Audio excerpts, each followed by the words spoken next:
Do you find yourself contemplating the different dimensions of string theory while reading a fantasy?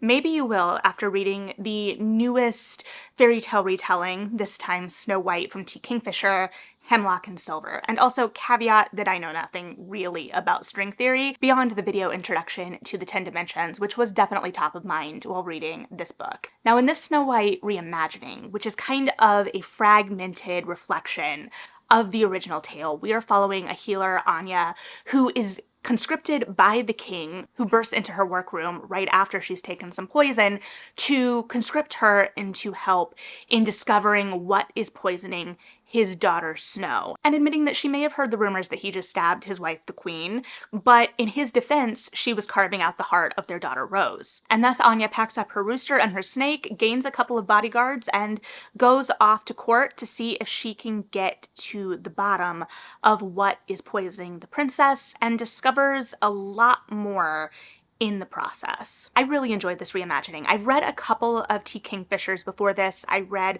her middle grade, A Wizard's Guide to Defensive Baking, and her haunted house book, A House with Good Bones. And I think that this has Kingfisher's really signature, kind of darkly humorous, sarcastic voice that is juxtaposed against these really dire circumstances that works, at least for me as a reader, really well. And we are seeing this through the first person point of view of our main character, Anya, and so that helps add to that tone as we have some of her kind of asides and comments to herself, and just some of the internal ramblings you may have during very odd circumstances. And additionally, Anya is in her mid-30s, so if you're looking for an older protagonist in a fantasy, this would definitely fit the bill. And there's also a sprinkle of romance, a talking cat, some alternate dimensions, and some really visceral mental images where you're kind of disconcerted, but also you're not sure if this is actually any danger. Here, the concept of the mirror geld,